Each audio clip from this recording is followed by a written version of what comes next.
Le deuxième sutra des Yoga Sutras dit que le yoga commence quand j'arrive à ne plus m'identifier aux fluctuations du mental et du corps. Okay. Selon les enseignements, avant qu'on naisse, on est tous des âmes dans je ne sais où, dans l'éther bleu, avant de s'incarner.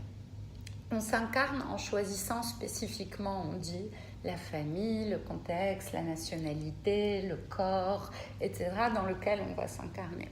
Donc on choisit ça, l'âme choisit ça parce qu'il y a des enseignements à tirer de ce type d'incarnation-là, ce type de famille, cette mère, ce père, ce machin, etc.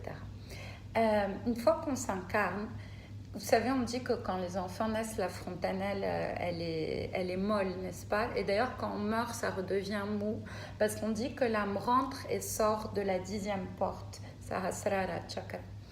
Et donc, quand on s'incarne, on est encore en lien avec la source. Mais après, la vie se passe. Donc, qu'est-ce qui se passe? On commence à s'identifier à notre corps et à notre mental, à notre histoire, à ma mère qui a jamais fait ci, à mon père qui tatati, etc., etc., etc. Et le yoga commence quand tu arrives à shifter l'identification. C'est-à-dire, tu as un corps et un mental, c'est pas la peine d'être spirituel, weirdo.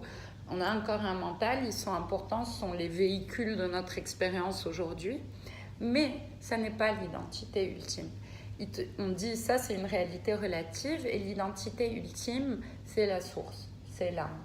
Donc finalement, comme je le disais, je pense, la semaine dernière, le yoga n'est pas tant un processus de construction où je vais rajouter des asanas, du sanskrit, des machins, des bouddhas chez moi, plein de livres spirituels en plus, je vais mettre un bindi et je ne sais quoi.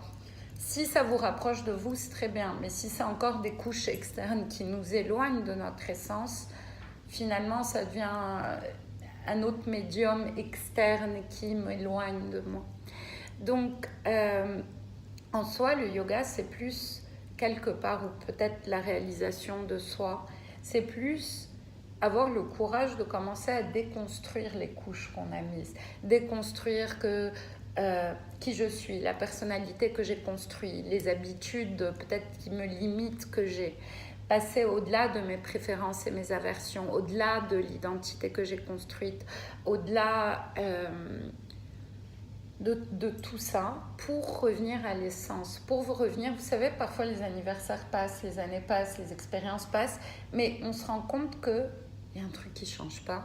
Non? Ça vous arrive pas, ça? Non?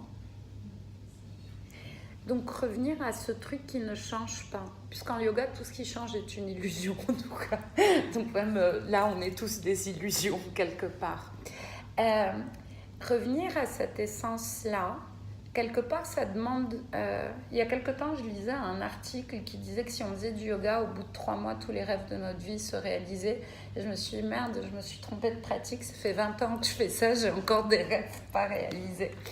Le processus, c'est vraiment un processus d'avoir le courage d'être en relation avec soi. Alors, c'est facile à dire, hein, mais être en vraie relation avec soi. Donc, vraie relation avec soi, c'est comme une autre relation. C'est-à-dire, au début, c'est super. Après, on commence à remarquer ce qu'on aime un peu moins, ce qui nous gêne un peu, etc., etc. Et c'est réapproprier tout ça dans l'amour.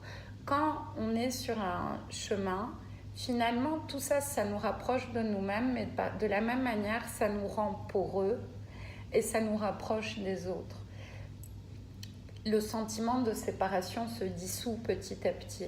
On croit parfois, vous savez, on dit faut être détaché des fluctuations, mais le paradoxe, c'est être détaché de ces fluctuations, ça nous rend encore plus sensibles à la vie. Vous savez, cette espèce de cliché que quand je fais du yoga, c'est fini, genre je suis tout le temps zen, je m'en fous de tout, c'est pas vrai.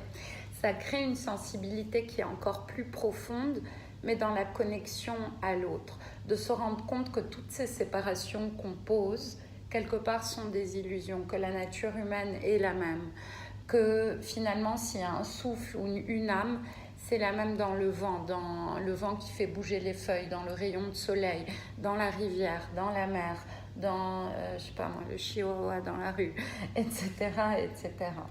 Mais c'est un processus de déconstruction où on revient à l'essence et où ce sentiment de séparation qu'on peut avoir avec soi-même ou avec les autres petit à petit se dissout. Finalement, plus on avance, plus c'est l'humilité qu'on développe et pas l'ego spirituel qui est un autre truc qui souvent au début de la pratique va se rajouter mais qui sépare au lieu